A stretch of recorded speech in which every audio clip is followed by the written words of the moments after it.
He goes to the scholar, he says to him, I've killed 100, can Allah forgive me? Now look at the difference between when you ask, you know, the guy in the mosque, you know, the guy with the big beard, when you ask him and you ask a alim. He says to the man, and who can stand between you and tawbah? Who? Now we're talking. The man's thinking, now we're talking. I like this thing. He says to him, for you to make tawbah, you got to leave this environment. It's a very bad environment, and the people, they're not helping you in doing good. There is a town, there is an area, go there, there are good people. These people will help you worship Allah, and they will help you pull up and change. So the man was sincere. He packs his stuff and heads off to the town. On the way, death meets him, he dies. So the angels of forgiveness come down and the angels of punishment come down. And there's an argument. The angels of mercy said, but he made tawbah.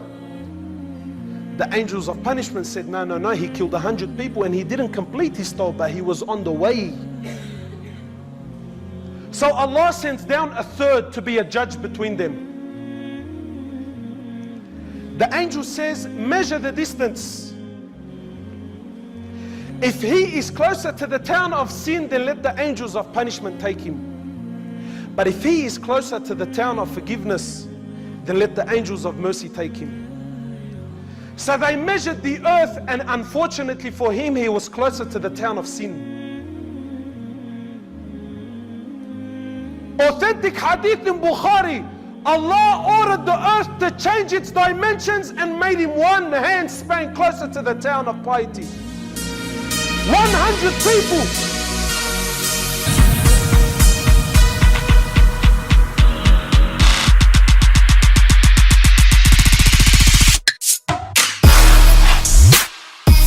Assalamu alaikum. Welcome back to another episode of Boys in the Cave. My name is Tanzim. I'm joined by my co-host Rafael.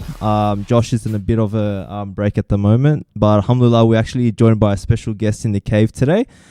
Before we jump straight into it, I'd just like to let our audience know that you can actually support this podcast if you go on Patreon. So just check out patreon.com/boysinthecave. But today we're actually joined by a dear brother, Mohamed Hoblos, speaker, daee in the community and obviously worldwide. People know him through, YouTube, our favorite platform, alhamdulillah. So, assalamu alaikum, brother Mohamed Hoblos, and welcome to Boys in the Cave. Wa alaikum assalam wa rahmatullahi wa barakatuh, and assalamu alaikum to all the brothers and sisters that are tuning in. Thank you guys for having me. May Allah subhanahu wa ta'ala reward you and bless you all.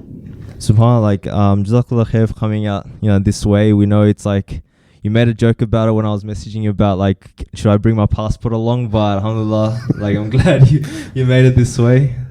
I didn't know Muslims live this far out in Sydney, so it's good to see.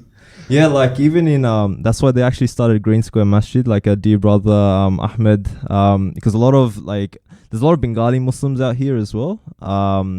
Probably not from, I don't know, they've always lacked a kind of communal aspect, so I guess we made Green Square. I mean, how far do you have to travel to get a Zaatar Manoush here, man?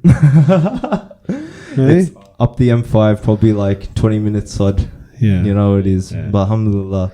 I wanted to ask you actually specific question in regards to your Facebook page, because I remember Steve Dablis, you did a live stream with him. This was a couple of months back, and you mentioned you actually don't have any Facebook accounts dedicated to you, and all the ones that are actually out there are more just fake accounts. Yeah, is that correct? To kind of clarify, there's 4 or 5 Mohamed Hoblos Facebook accounts with your photo that aren't actually yours. Yeah. Well, you've started by touching a nerve right away. So look, I don't have anything. I don't have any social media. What are your kind of thoughts on social media? I always like to ask people in our community this question. Wow.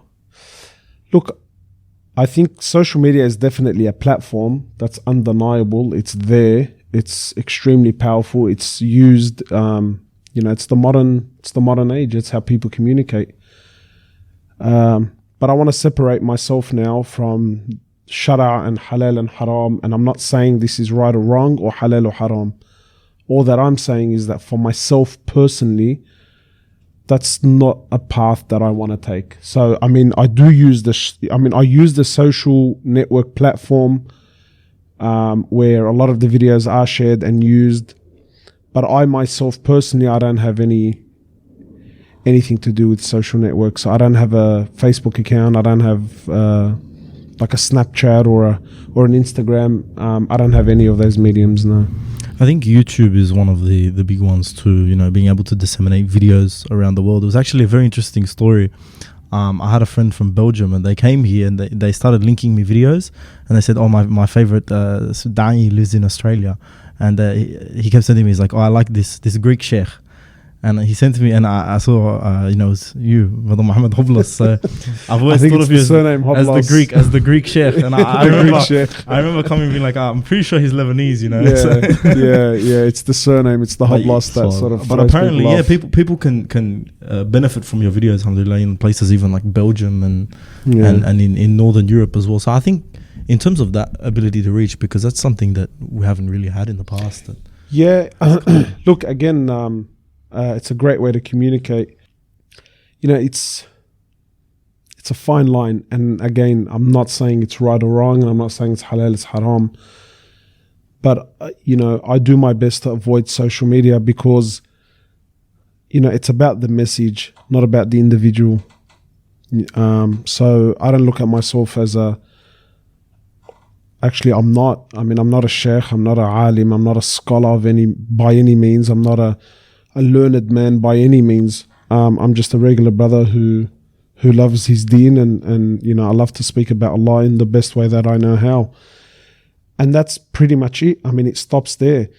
And I don't believe, because unfortunately what I do see happening is deen and dawah is taking this celebrity excuse me, you know, this celebrity status where it's about followings.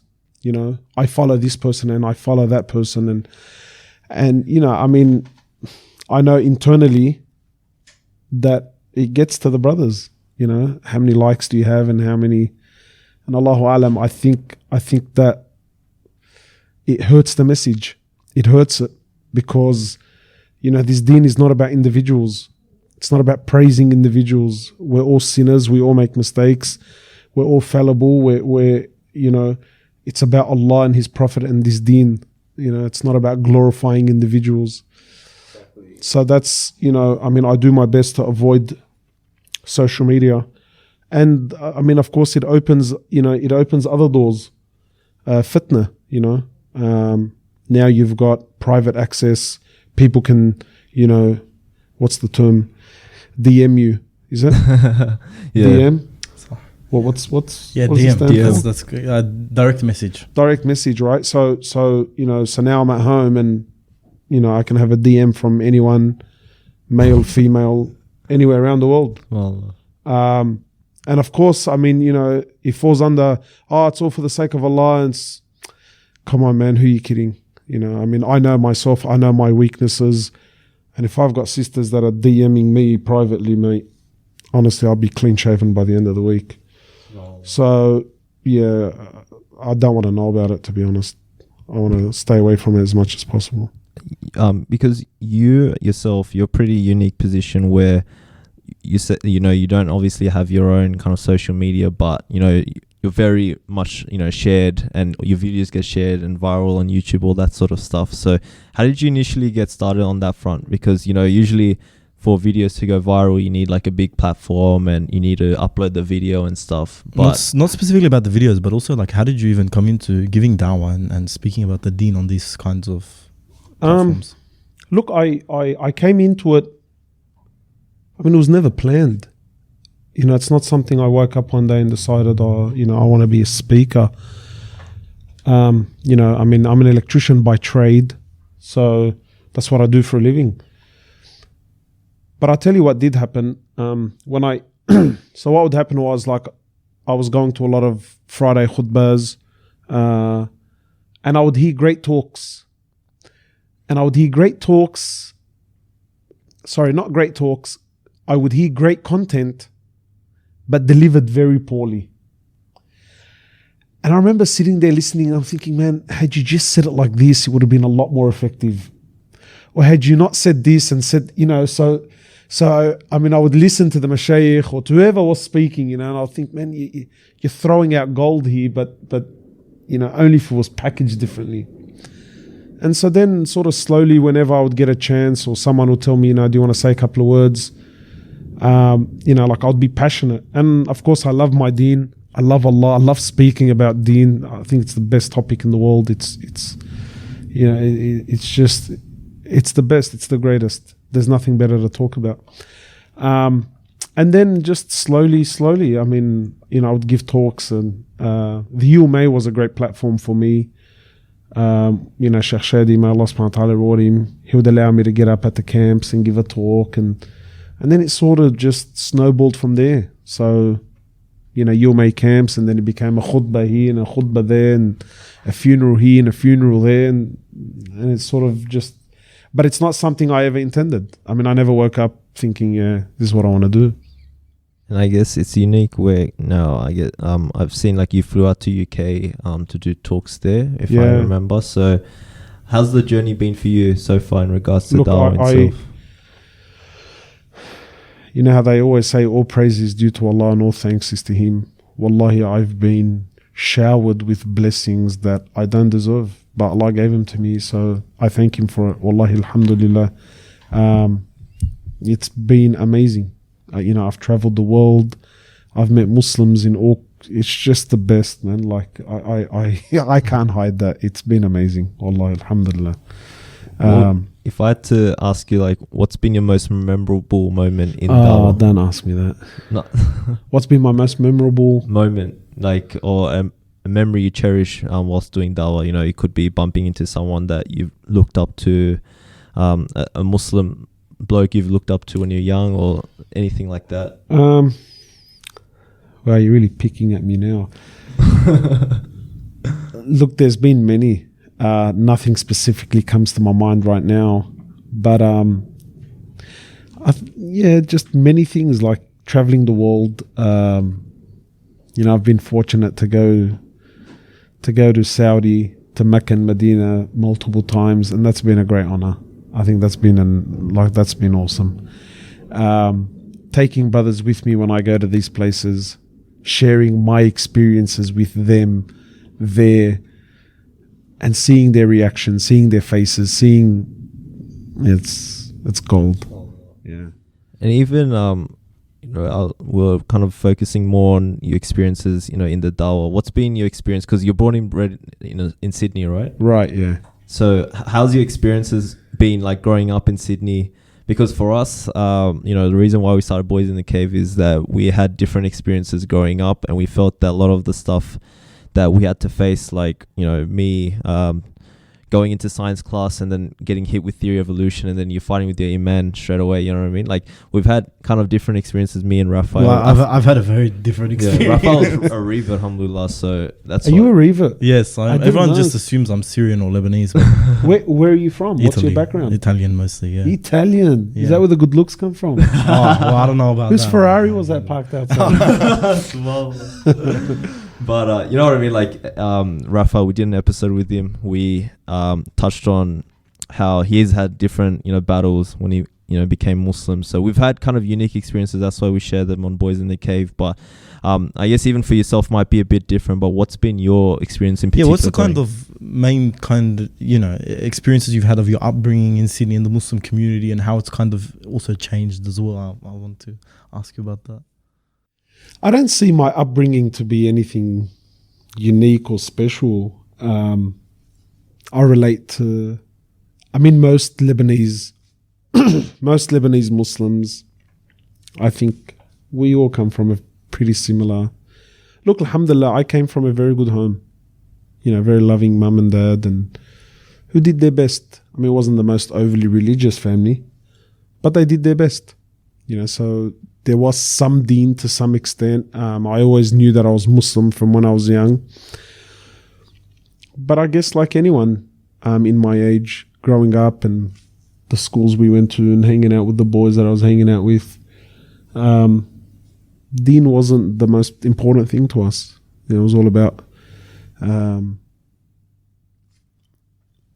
living life and trying to make a name for yourself and trying to get ahead and try to fit in with everyone. And yeah, like it's not a special journey. There's I'm just thankful to Allah that Allah subhanahu wa ta'ala picked me up at an early age. But my upbringing, I feel, has played a big role in my da'wah. In that, look, I believe the most effective da'is and mashayikh are the ones that are homegrown, because they know the people, they know the situation, they know the circumstances, right? So they can relate. And Allahu Alam, I think that's one of my benefits, is that when I speak to my audience, when I speak to people, I don't have to convince them. I know their lives. I know what they're living through. I know what they're going through, And I think I can relate that back to Deen, and so it helps. I think for our international listeners, because we have quite a few listeners overseas in places, especially like the US, there aren't a great deal of shuyukh, and this is not a criticism of the shuyukh in Sydney, but there aren't a great deal of shuyukh in the area that have really their finger deeply on the pulse. There's also, probably you could argue, not enough of them in general, but that have their finger. But I remember watching your videos, even probably before I was Muslim, about there's no Muslim gangsters, and the videos on mental health that you did, that was quite recent, about phenomena such as lying to the government in Centrelink and these kinds of things that are occurring, unfortunately, within the Muslim community. So I wonder, what do you think of how the community, like what sort of direction is it heading, and what sort of direction are the leaders heading to deal with these issues, and what do you think is the best way to deal with these issues coming from a homegrown da'i? Yeah, this is a bit of a tough one. Look, my personal approach is, how do I say this in the most politically correct way? I know we're in deep, very deep. And I don't have the time nor the luxury to sit down and worry about what people think about me and how I look and the way I'm doing things. The way I look at it is, we're drowning, this ummah is drowning, and we need help. So, forgive me if I'm a bit loud, and forgive me if I'm a bit rough around the edges. We need help. We need a lot of help. So, and we have to do what we need to do to help. Now, I think different mashayikh come from different backgrounds, different upbringings, and that plays a big role. And to be fair to them, sometimes I feel like we ask too much from the mashayikh. What are their roles? Like, how do we define the role of a sheikh? Because there are people that I talk to, and they really believe that mashayikh are like angels who have these superpowers and can do, that you go to the sheikh for everything.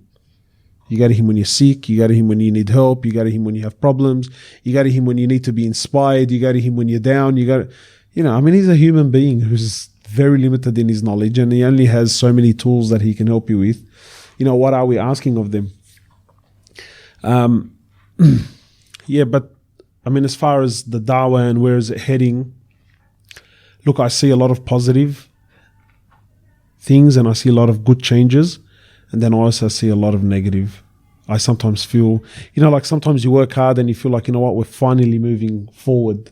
It's like you take one step back, and then I'll see something, then I see, we haven't moved an inch. We're actually going backwards. But I think people need to be a lot more realistic. I would love for mashayikh, ulama, whoever it is, to be on the ground, because there's a big gap between the books and what's happening outside on the road. What's happening outside on the streets, what's happening in people's homes, in people's businesses, in workplaces.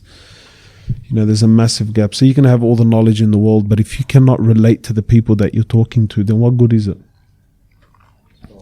And that was one of the most unique things about the Prophet ﷺ, was that anyone who sat in front of him could relate to him. He was from the ordinary people. So the poor man could come to him and feel comfortable. and the elite, and the statesmen and the elite of their people could also come to him and sit and talk to him and relate. So he was very, very unique in that sense. Stories even from Christian writers. This is really interesting you mentioned that, because I was reading Edward Gibbon talking about the first four Khulafa, and he actually wrote about Umar ibn al-Khattab radiallahu anhu, and he said that this man was one of the greatest generals who ever lived and one of the greatest statesmen who ever lived. But one day there was a Persian emissary who came to find, the Caliph of the Muslims, and they found him asleep with the poor people on the steps of the masjid. And so it's really kind of highlights the kind of sunnah and the way that Muslims are supposed to be living, in that we are meant to be, no matter who you are, no matter how much knowledge you have, it is so important to be on the ground with the people and relating to the people and kind of helping them in the way that they need to be helped.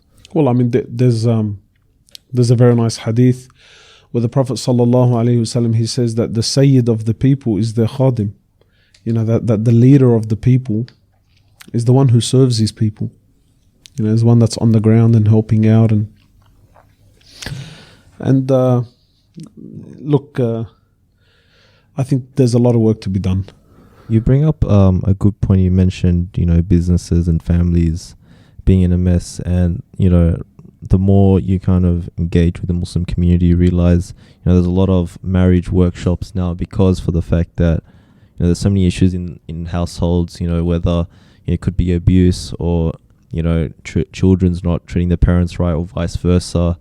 And then you see business malpractices by Muslims, and because I do like side business, but not from Muslims, but you just see malpractice everywhere. You see injustice everywhere, and it's just like every facet we've just not really shown that we are, uphold, or we are following the sunnah to the T, and I think what would you say then would be the responsibility for just, a lay Muslim, like who just going to the deen, he realizes there's all these issues, but the real issue becomes like, where do you start? You know what I mean? What would you advise to that little child?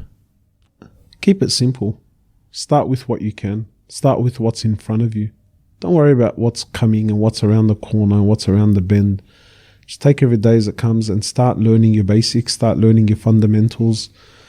Because, when you've got the basics and the fundamentals, then everything feeds off that.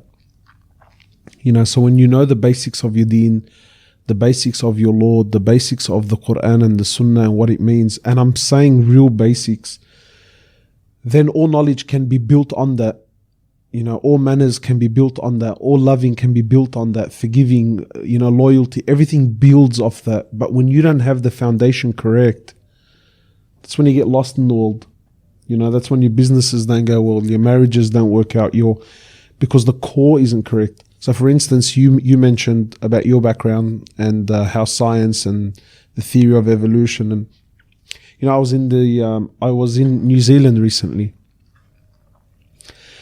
and I had a number of uni students come to me to talk to me, and look, can I pull you aside to speak to you? So I was like, yeah.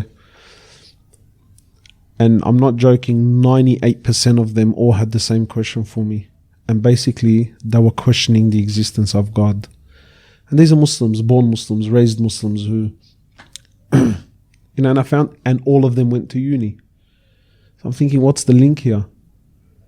See, because when you don't have the foundations of your deen, then no matter where you go, there's a fitna for you. So these guys and girls are going to unis, and they're going wherever it is that they're going, and they're learning new things, they're seeing new things that they didn't know before. Now when your foundation in your deen isn't correct, it can shake you. Whereas when you know the asl of your deen, when you know the fundamentals of your faith, then when you go to uni or you go to a school or you go to a new job or whatever the case may be, it won't shake you. It won't knock you off your feet, because that's what it's built on. So I'll give you like a small example. When you know your faith and you know the fundamentals of your deen, then when you go to study science, everything you learn will only make you glorify Allah more and more, because you know who's behind everything. But when you don't have that, and now you're learning of people that are non-Muslims, and and now they're pushing and they're questioning, and it can really shake you off your feet. That's pretty profound point you bring up in terms of knowing your deen or the fundamentals, because even I guess Muslims that are born Muslim, they go into uni. If you ask them, who is Allah? Describe to me Allah. They don't know what to say. Like they'll think of the Christianized version of God, like, oh, he's some God man in the sky. But our Aqidah is so profound. If you just study, I guess, the history and or just about Allah described in Islam, outside time and space, all these fundamentals, it makes you realize that there's so much wisdom in the deen that gets overlooked by just It also reminds me of a story that I'm sure I've mentioned it on the podcast before, but Fakhruddin Razi was introduced to a woman, the great theologian Fakhruddin Razi, and he was introduced to an old lady, and they introduced him as the man who knows 1,000 proofs for Allah. And the old lady said, if he didn't have 1,000 doubts, why does he need 1,000 proofs? And Fakhruddin Razi made dua. He said, may Allah give us all the faith of old ladies.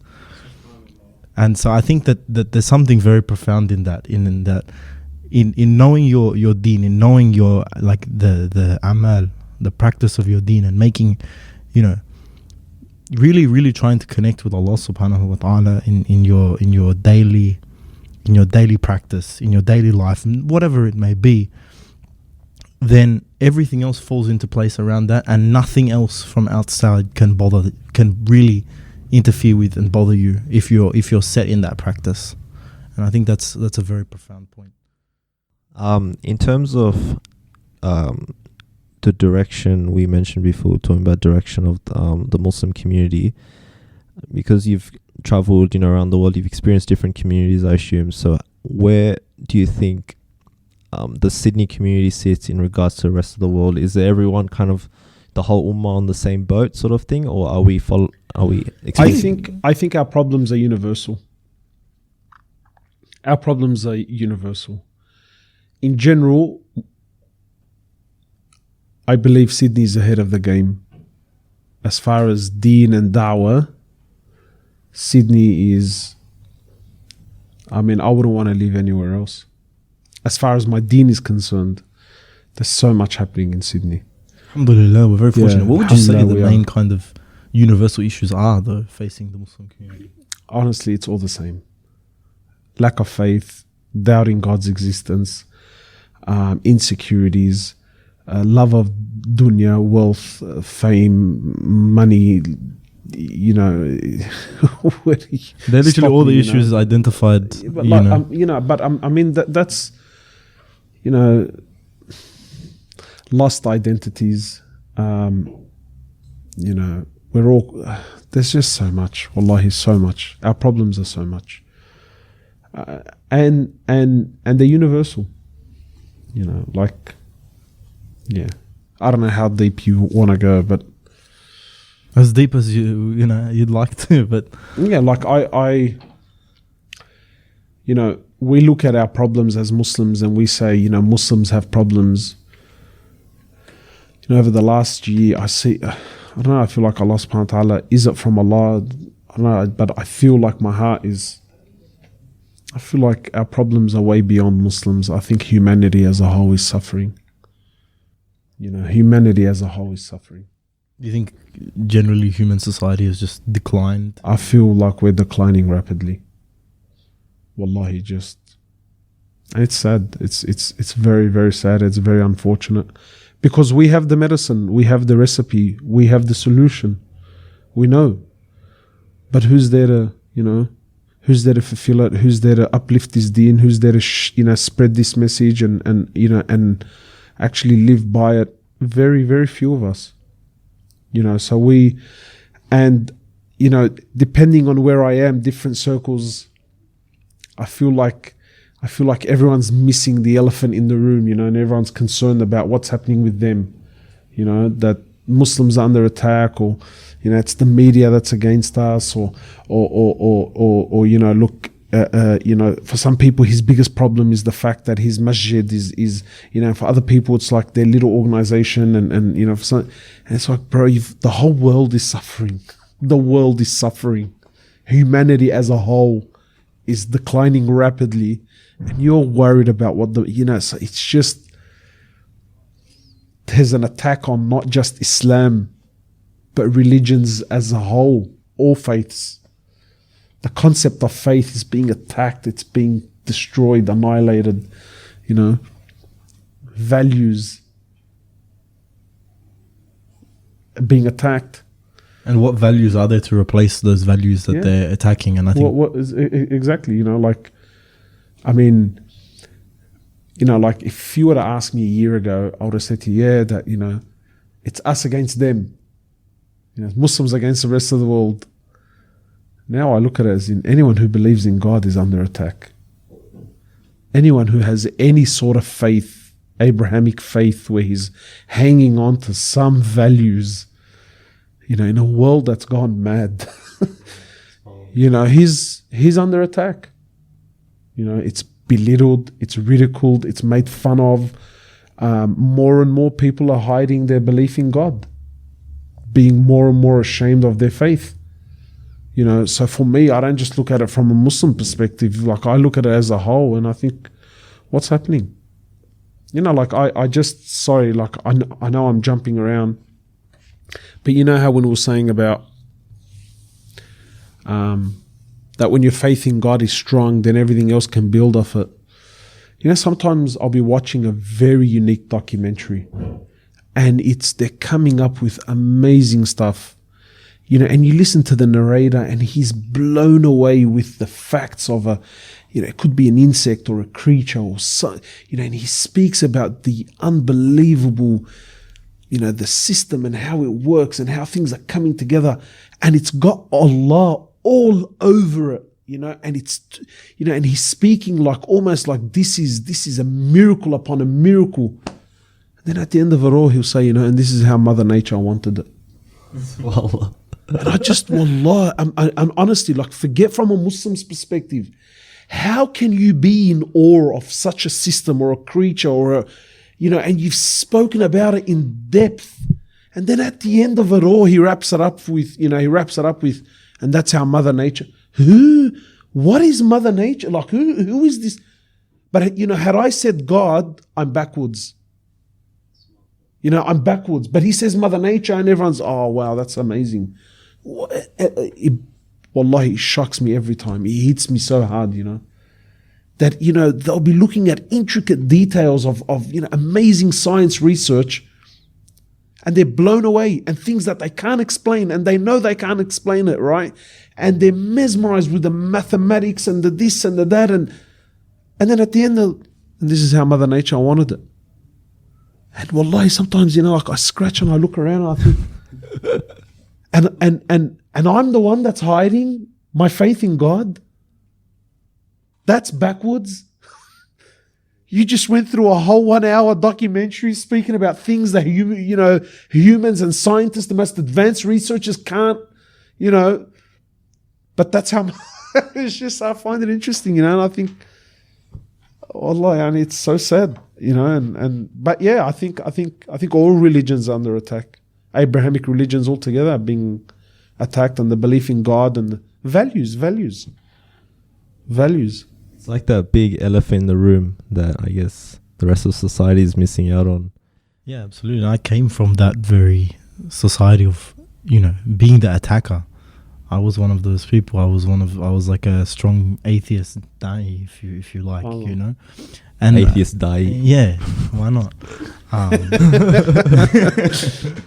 But I came from that background, and I think what really struck me and what turned me away from that life was that, one, how I felt inside. Two, you kind of reach a point where you're like, but there's nothing to this. And then when you feel that there's nothing to this in the kind of vision you have for life and what you believe life is, then there's nothing to yourself. Maybe that won't make sense to everyone, that's but pretty it deep. makes sense to me. Makes sense. And my whole life was there, disputing these ideas of God. I thought the idea of God was backwards, and I'd go to all my friends. I went to a Catholic school, and I'd be like, "How can you believe in this? How can you believe in this?" And I suppose when I one day it struck me. It was actually from a One Path video. Not a One Path video. A Kamal Saleh video. I talk about it a lot, and he was talking. In response to an atheist video I've talked about on my podcast before, but just the way he was speaking was filled with something that I didn't understand, and that was beauty, and that was a richness and a passion. And when I started to study Islam, I found that, and I hadn't found that in anything else. And I think that what we're talking about is the decline of human civilization, and I think that part of that decline in human civilization is because all of that richness, all of that beauty is being lost, and what's replacing it is this vapid culture of basically just there's no values that are fixed anymore. Everything is changing. It's a brutal, cruel, angry, bitter world. It's a selfish world. It's all about me. It's all about me. As long as I'm happy. And subhanallah, like, you find deen is the exact opposite. Deen is never about you. It's always about Allah and others, helping others, assisting others, being at the aid of others, thanking Allah, knowing that whatever you have never came from you. There's, I don't know, I feel like there's this obsession with the me, I, and like, Wallah, again, I don't know about you guys, but for me, it's like, it's just, what a lonely world, man. It's all about me, and no matter who gets hurt and no matter what damage is done.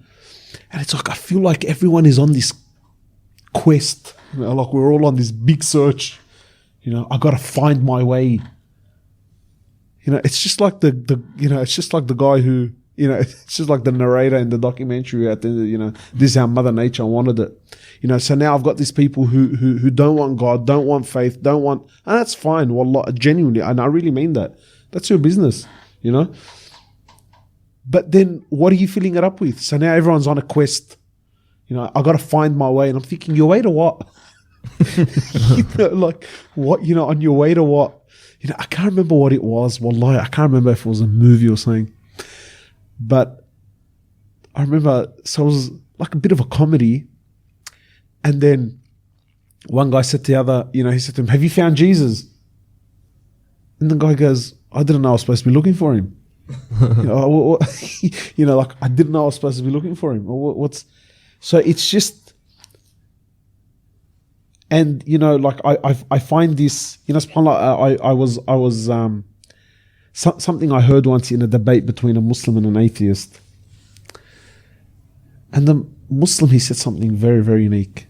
He said, one of the saddest things about being an atheist is when you reach the pinnacle of your life, who do you have to thank? No one. That reminds me, because we had a fellow brother in the cave get married recently, and I was at Sheikh Bilal Danoon. He was like facilitating the whole kind of marriage, and what happened was that, I think it was a quote from the Quran, I can't remember off the top of my head, but he said that the fact with, male and women get married, and two lovers come together, and obviously through a halal way, through a halal marriage. But he said that, Sheikh Bilal said that it's not just the fact that they fell in love and they came together and they got married. It's the fact that Allah brought them two together through love. Even to that level, we're actually still thanking Allah.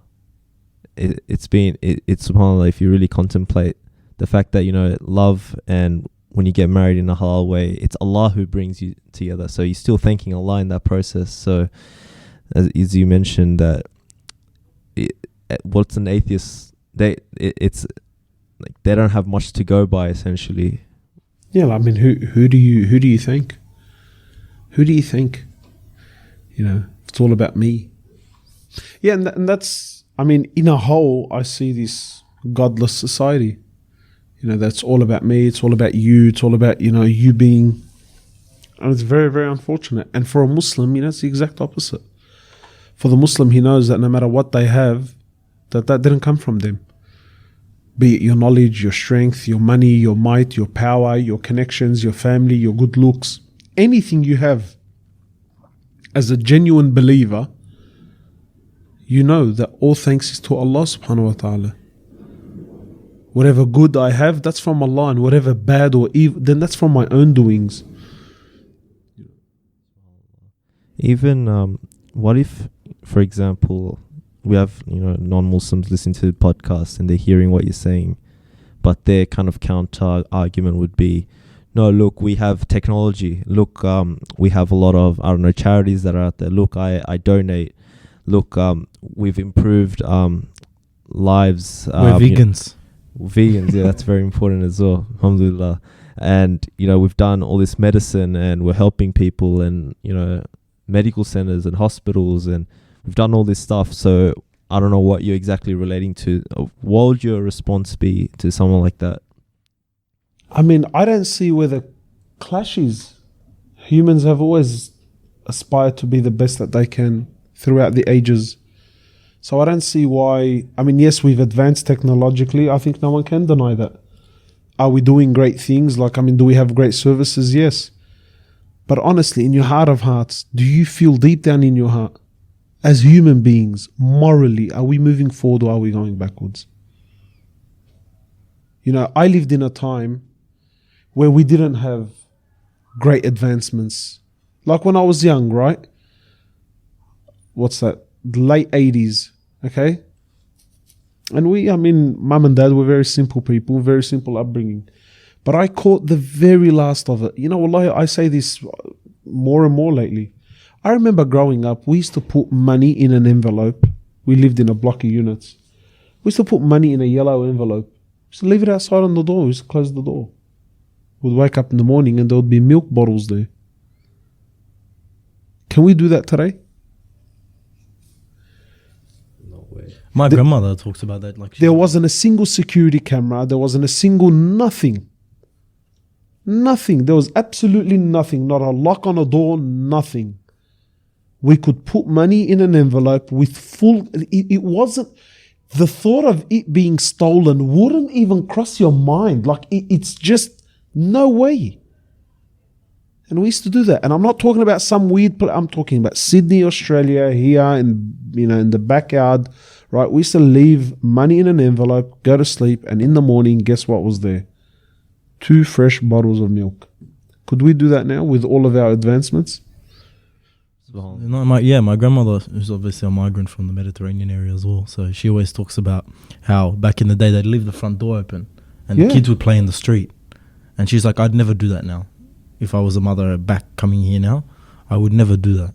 So, look, all advancements are good, but not when they come at the cost of the morals and integrity and the value of the human being, man. It goes back to the me thing, so it relates to your story. Yeah. Honestly, when was the last time you had a genuine conversation with someone without looking at your phone? Honestly, I challenge you to come up with something. Well, I can't even say now. I just... Right? When? Subhanallah. When? Personally... Yes, we are advancing, but at what cost? At what cost? I can't sit with my kid for 3 minutes without looking at my phone. So have we moved forward technologically? Yes. Again, at what cost? What are we all... Look, sometimes I look at the world and I find it very interesting, right? And going back to, this godless society and God is backwards, fine. But then every action of human is crying out for God. Do you see that? Or honestly, am I an alien? I see it everywhere in society, I feel like humanity is crying out for help. And it's like no one can hear it, No one hears the cry. Are you making reference indirectly to, for example, non-Muslims I don't know, partying, drinking. It's Muslims more than the non-Muslims. But yeah, exactly. Going out, partying, and there's this, I want to relieve myself. I want to have fun, right? Great. But then what? Sometimes I see people coming home after a party. Have you seen how buggered they are? They're so drained, and it's like they're dragging themselves back home, coming back to reality, I feel like we're living a life where no one wants to face the music. No one wants to take the bull by the horns. It's just covering up, cover-ups. We're all wearing masks. We're all wearing masks. If it's like me, about me, like, for example, you talked about, essentially they want to fill that void, but what's the end goal? They just want to be happy. They might as well, sit in a chair, fire some dopamines in their brain, feel happy, and that's pretty much the reason for their existence. Yeah, but I'm saying, even with that, I'm telling you now, between us three, let's come up with a definition of happiness.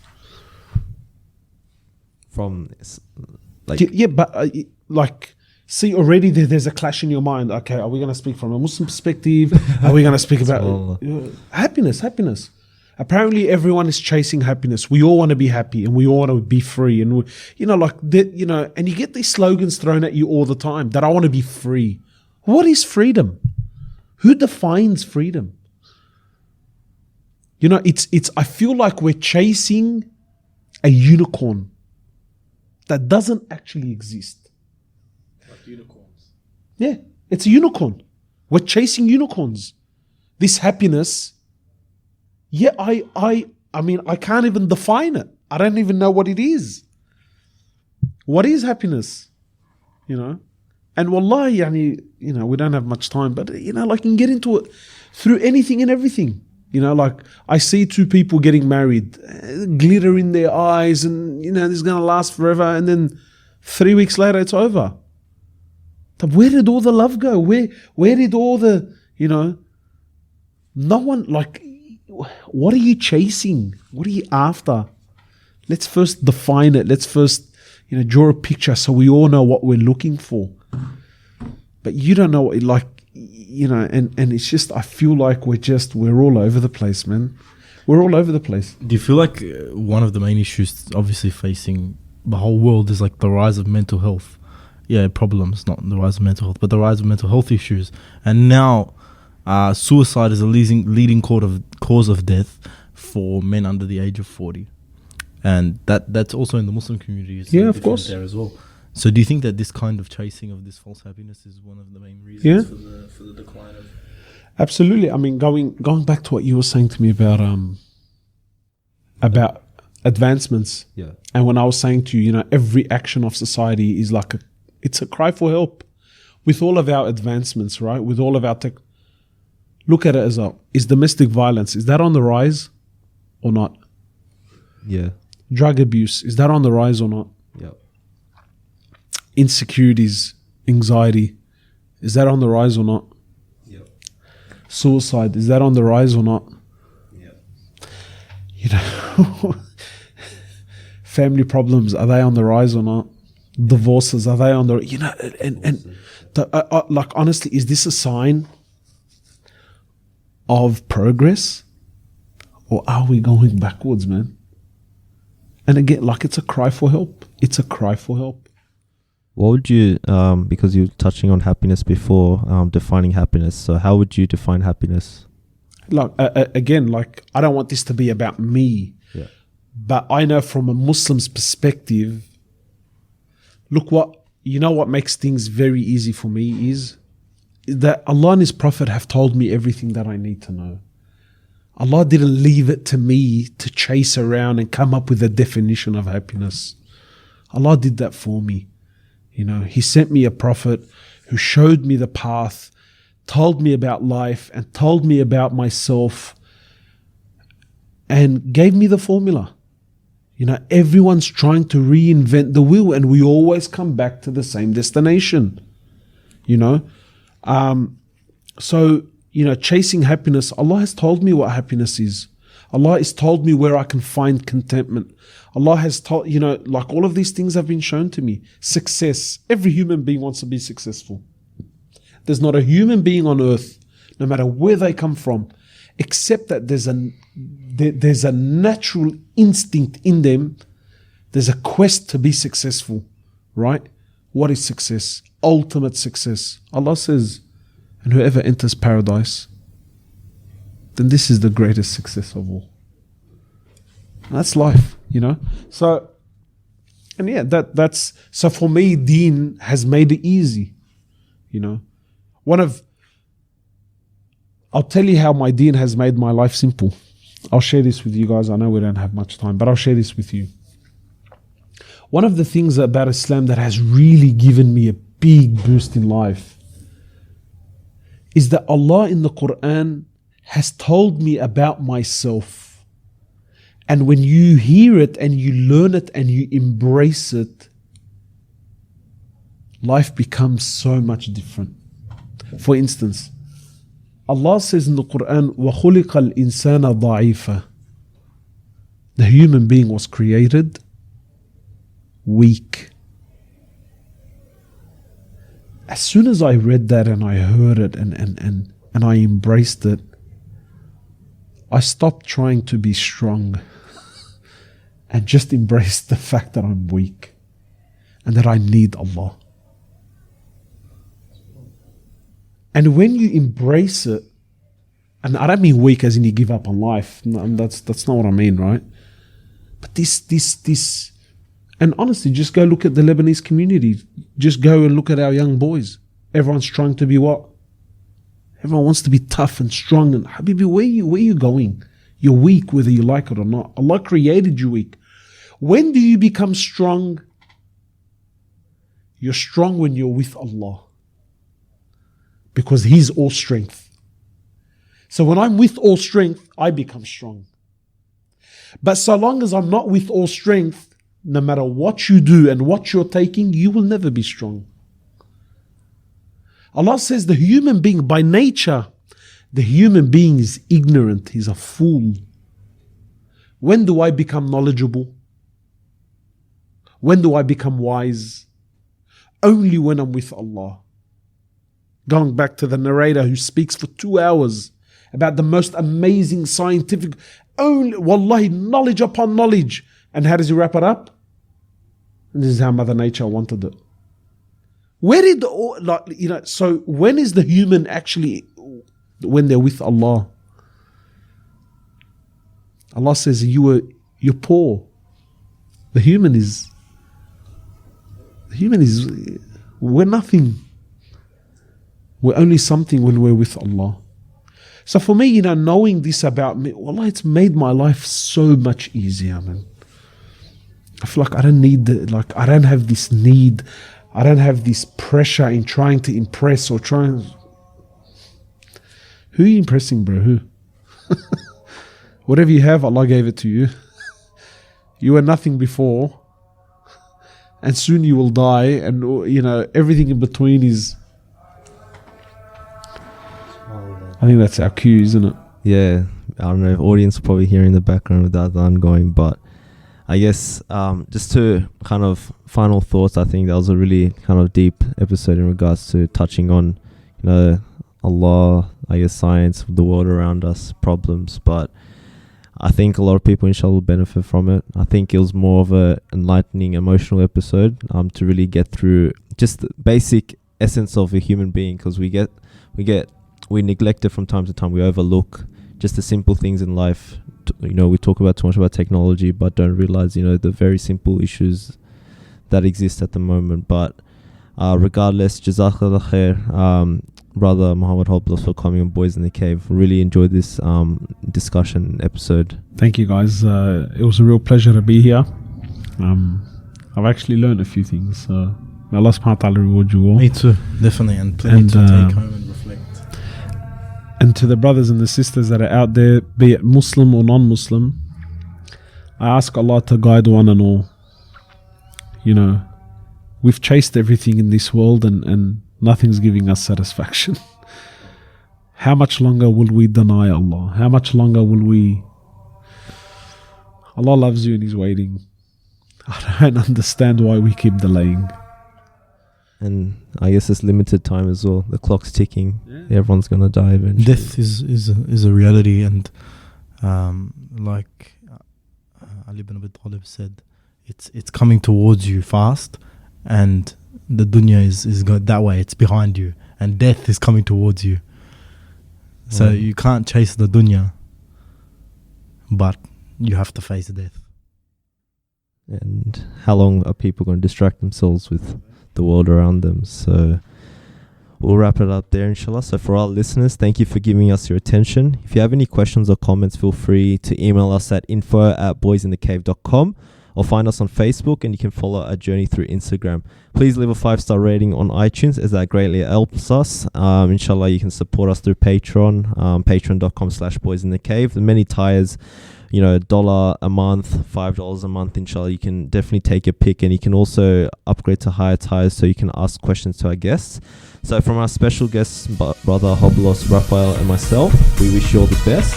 This is Tanzim signing off. Assalamu alaikum.